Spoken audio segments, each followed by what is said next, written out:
صاحب مولانا لقمان صاحب اور ہمارے دوسرے ساتھی، تو حضرت نے فرمایا کہ کیا کر کے لائے ہو کہ جی 15,000 روپیہ۔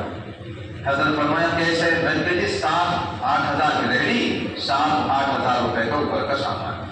حضرت فرمایا ان کے بچوں کا کیا ہوگا؟ ہم خاموش ہو گئے۔ حضرت فرمایا کہ ان کو 20,000 روپے کر دو۔ کتنے کر دو؟ 20,000 روپے۔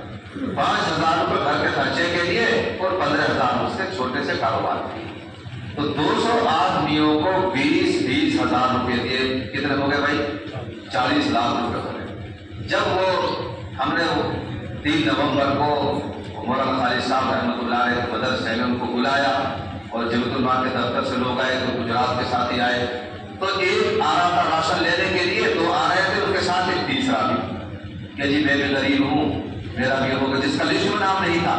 ہم نے درخواست کی کہ جی آپ نے بیچارہ یہ بھی مستحق ہے، اس طرح تقریباً 250 لوگوں کو وہ 20 ہزار روپے دیے گئے۔ تو میرے بھائیوں، میرے بزرگوں، میرے نوجوان ساتھیوں، جمعیت علماء ہند یہ کام کرتی ہے۔ جیسا کہ مولانا مبارک صاحب نے بتایا کہ انشاءاللہ ہم اسٹڈی سینٹر قائم کریں گے، جس کو لائبریری کہتے ہیں۔ وہاں پر انشاءاللہ ہماری یہ کوشش ہے، آپ لوگوں کی سب کی محنت رہی، جہاں ہمارے بچے اپنے پڑھنے لکھنے کی تیاری کر سکیں، کتاب دیکھ سکیں، مطالعہ دیکھ سکیں، اسٹڈی کر سکیں اور آگے کی تیاری کر سکیں، انشاءاللہ ہم میوات میں اور ہماچل پردیش تک جگہ جگہ انشاءاللہ یہ کام کرنے کا ہمارا ارادہ ہے۔ اللہ تعالیٰ ہمارے ارادوں کو قبول فرمائے۔ میں تو بالکل اس قابل صلاحیت نہیں تھا کتنے بڑے عہدے کے لیے، لیکن اللہ کا فضل ہے، اس کا کرم ہے، بزرگوں کی دعائیں ہیں، شفقتیں، محبتیں ہیں کہ اتنے بڑے اعزاز سے اللہ تعالیٰ نے ہم کو نوازا۔ ہم نہیں سمجھتے تھے جب ہم بچپن میں پڑھتے تھے، اپنا اساتذہ کے سامنے بیٹھتے تھے، ہم نہیں سمجھتے تھے یہ بات کہ کل کو ہم بھی حافظ بنیں گے، عالم بنیں گے، ہمارا کوئی وقار مقام ہوگا، واللہ ہم یہ بات نہیں سمجھتے تھے۔ لیکن اللہ تعالیٰ ہمارے ان اساتذہ کو جو اللہ کے پیارے ہو گئے ان کو کروڑ جنت نصیب فرمائے، اور خاص طور سے حضرت مولانا اشرف علی صاحب رحمۃ اللہ علیہ جن کی شفقتیں، عنایتیں، محبتیں، کرم فرمائیاں اخیر دم تک اس بندے پر آپ سب پر رہی۔ اللہ تعالیٰ حضرت کو ہماری طرف سے، پوری امت کی طرف سے جزا خیر نصیب فرمائے، جنت الفردوس میں اعلیٰ سارا مقام نصیب فرمائے۔ ہمارے ایک استاد حضرت مولانا عثمان صاحب جو بیچارے ہمارے والد صاحب کی جگہ پر بھی ہیں، ہمارے استاد بھی ہیں، ہمارے کرم فرما مہربان بھی، اللہ ان کو برکت نصیب فرمائے، ان کا سایہ قادر قائم دائم فرمائے۔ تو ہم نہیں سمجھتے تھے کہ ہمارا کوئی وقار مقام ہوگا۔ جب میں فارغ ہونے کے بعد آیا تو میرے اساتذہ مولانا الیاس صاحب، مولانا مکمل صاحب جن کا مدرسہ، وہ آئے اور کہاں آئے؟ مول صاحب کی مسجد میں پلواری میں اور عثمان صاحب کے پاس کہ جی ہم تو حکیم الدین دہلوی آئے۔ میں سمجھتا تھا کہ ہمارے پاس ہے کیا جو ہم پڑھائیں گے اور کہیں امامت کرے، کون ہمیں رکھے گا؟ یہ بوجھ جو فکر سوال تھا۔ وہ آئے اور صاحب نے ایک بچہ بھیجا، حکیم الدین بلا کے لاؤ، میں پہنچو پلواری مسجد میں۔ پھر مول صاحب نے ایک بچے بھیجو گئے، مولانا اشرف علی کو بلا کے لاؤ، مول صاحب بھی آ گئے۔ اب بات چیت ہوئی کہ بتاؤ جی کہ جی ہم تو یاد ہے جو آئے حکیم الدین بھائی بہت اچھا، اور اشرف علی تو بالکل نہیں تھا بھائی بہت اچھا، وہ قبیلے کا کام کرنے کا اور استعداد بڑھے گی، یہ ہوگا وہ ہوگا۔ تو ان حضرات نے ہی میرا وہاں تقرر کیا، کیا طے ہوئی میں اللہ کے گھر میں کروں مجھے نہیں پتا، کیسے انہوں نے بات چیت مجھے نہیں پتا، کہ انہوں نے مجھ سے کہا کہ فیروز کچھ یہ کام ہے اور تمہارے مدرسے میں پڑھانے کے لیے جانا، یہ آئے ہیں لینے کے لیے رات کو وہاں جانا ہے۔ میں نے کہا ٹھیک ہے انشاءاللہ میں چلا جاؤں۔ 3 سال میں نے وہاں پڑھائے، الحمدللہ بہت اچھا کام ہوا کیا۔ اس کے بعد میں پھر وہاں سے جب رزق اٹھا تو نور سے پھر گاڑی بھر کے آئی، مولانا زبیر صاحب اور خالد صاحب کے بھائی وہ آئے تو وہ بھی پھر حضرت مولانا کی مسجد میں آئے۔ میں نے کہہ دیا صاحب میں کوئی بات نہیں کروں گا، میرے اساتذہ بات کریں۔ نیازیہ میں بات چیت ہوئی تو حضرت مولانا عثمان صاحب اور مولانا اشرف علی صاحب نے بات کی، وہاں کام کیا۔ پھر بالوں کی باری آئی، پھر حاجی رمضان صاحب کئی سال سے پیچھے لگے ہوئے تھے، کبھی مولانا عثمان صاحب سے، کبھی مولانا اشرف علی صاحب سے، کبھی مجھ سے کہ بھائی یا حمل دے دو یا حمل دے دو۔ ایک وقت آ گیا کہ بھائی بالوں کی باری آ گئی تو مالک میں بھی میرے ان اکابرین نے بات چیت کی، میں نے وہاں تقریباً 7 سال مالک میں پڑھایا، اور اس کے بعد میں پھر انہی حضرات کے مشورے سے مولانا عثمان صاحب، مولانا اشرف علی صاحب، مولانا صدیق صاحب رحمۃ اللہ علیہ وہاں پہاڑ اوپر ایک چبوترا پہ جھاڑ جھونک گاؤں میں مجھے چھوڑ آئے کہ بھائی یہاں مدرسہ چلانا ہے. یہ اللہ تعالیٰ کی رحمت فرمائے بیچارے بہت اچھو حاجی ہو ہر کھڑی کو بانے کہی مول صاحب ہین ایسے بالا چھوٹے سے کام نہ چل سے جیسے تو کر کے جا رہا وہاں میری داڑھی بالکل سیاہی اور 33-34 سال کی عمر ہی تو نو جی ایسے بالا کر سو کام نہ چل سے ہی تو کہیں کہ مدرسہ کھولو اور سب اب ایسے کوئی 20 دن میں کوئی مہینہ کوئی 6 مہینہ میں کھا پی کے بھگوت آ گئے ہی تو کوئی سمندر آپ میں دیو اللہ کروٹ کو جنت نصیب فرمائے. مولانا صدیق صاحب رحمۃ اللہ علیہ فرمایا اور وہ عثمان صاحب بھی موجود تھے، مولانا اشرف علی صاحب بھی تھے، مولانا جمعہ صاحب بھی تھے اور بہت سارے لوگ تھے اور ہاں آپ کے والد صاحب بھی تھے قاری صدیق صاحب سوڑا کر اللہ تعالیٰ رحمت فرمائے جو کہ مولانا صدیق صاحب کے داہنے ہاتھ تھے قاری صدیق صاحب سوڑا کا اللہ ان سب کی قبروں کو نور سے بھر دے. تو مولانا صدیق صاحب نے کہا یا تم بارہ مت سمجھیو تم کہو بارہ یا بارہ مت سمجھیو انشاءاللہ یہ بچہ کام کرے گا اور یہ کام چلے. دیکھو ان کی دعا کی برکت ہے کہ اللہ تعالیٰ نے وہ ادارہ قائم کرا دیا اور بہت عظیم الشان مسجد اللہ نے تعمیر کرا دی اور کے بعد یہ سب ان بزرگوں کی دعا کی برکت ہے. اللہ ہم سب کو قدردانی توفیق عطا فرمائے. تو کون جانتا تھا کون سمجھتا تھا یہ بچہ جو آج بیٹھے کہ یہ کل کو عالم بنے گا حافظ بنے گا اتنا بڑا کام کرے گا. اللہ تعالیٰ ان کے سر پہ 4 شعبوں کی ذمہ داری وہاں دیکھے مولانا جمیل صاحب نوری فتح پوری میں شیخ الحدیث ہے. انہوں نے ابھی پچھلے سال میں نے ان کو بلایا اپنے مدرسے میں بخاری شریف کے کام ہوتے پر تو انہوں نے بات ارشاد فرمائی کہ دیکھو بھائی بچوں اور بچیوں میں بیٹھا ہوں آپ کے سامنے میں گوار دے کے نروں میں پیدا ہوا جنگلوں میں جھاڑیوں کے نیچے پیدا ہوا. کون جانتا تھا سمجھ سکتا تھا کہ یہ بچہ جو گوار دے کے جنگل میں نرے کھڑے میں پیدا ہو رہا ہے یہ کل کو ہندوستان کی راجدھانی دلی میں بیٹھ کر کے اور شیخ الحدیث بنے گا. یہ تو اللہ کا نظام ہے. اس لیے بچوں میں آپ سے کہتا ہوں آپ کبھی بھی احساس کمتری کے شکار نہ ہو. آپ سے بڑھ کر اس دھرتی پر کوئی مخلوق نہیں. ارے آپ سے بڑھ کر دھرتی پر کوئی مخلوق نہیں. میں نہیں کہتا اللہ کے نبی صلی اللہ علیہ وسلم فرماتے ہیں خیرکم من تعلم القرآن وعلمہ تم میں سب سے بہتر وہ جو قرآن کریم کو سیکھے اور سکھائے. اور سیکھنے والے افضل ہیں سکھانے والوں سے.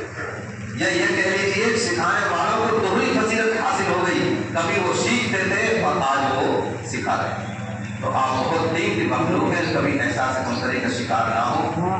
اور بات کہنے کے لیے بہت ساری ہیں. میں نے ایک حدیث پڑھی تھی الخلق عیال اللہ.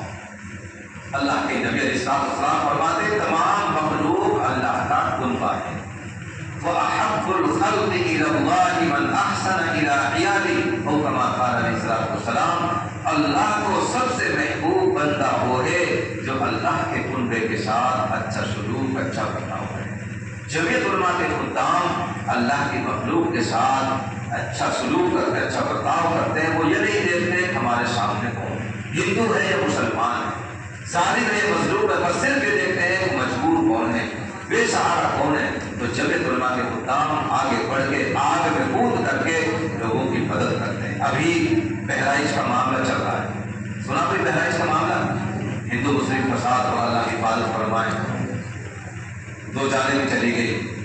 تو وہاں کل ظہر کی نماز کے بعد میری ان سے ملاقات دعا سلام ہوا جمعیت علماء کے دفتر پہ اور ظہر کے بعد ان کی فلائٹ تھی. وہ بہرائچ جب پہنچے تو ان کو پولیس نے روک لیا ایک طرح سے حراست میں لے لیا گرفتار کر لیا کہ آپ کو وہاں نہیں جانے دیں گے جہاں دنگا ہو رہا ہے. سچ بات جمعیت علماء خدام روک کر کے ان کا رات فوٹو بھی آیا اور اخبار میں خبر بھی آئی کہ ان کو حراست میں لے لیا اور ڈی ایس پی بڑے بڑے افسران کے آنکھ میں آنکھ ڈال کر کے وہ بات کر رہے ہیں. ان کا اندر کوئی جھجک نہیں ہے کوئی ڈرپوک نہیں ہے کیونکہ جو کام کر رہے ہیں اللہ کی رضا کے لیے کر رہے ہیں امت کے لیے کر رہے ہیں قوم کے لیے کر رہے ہیں. تو جمعیت علماء کے خدام اللہ کے فضل و کرم سے جلتے ہوئے آگ میں تندوروں میں کود جاتے ہیں اور پھر اللہ ان کی مدد کرواتا ہے. آپ سب جمعیت علماء کے خدام ہیں اور جمعیت علماء کے قائد ہیں. تو میری گزارش ہے کہ آپ اس جماعت سے جڑ کر کے رہیں مل کر کے رہیں اور جمعیت علماء کے خدمات کو آپ دیکھیں سمجھیں اور اپنے آپ کو ان پہ چلانے کی ڈھالنے کی کوشش کریں گے انشاءاللہ۔ ابھی کچھ دنوں پہلے بلکہ 2 مہینہ پہلے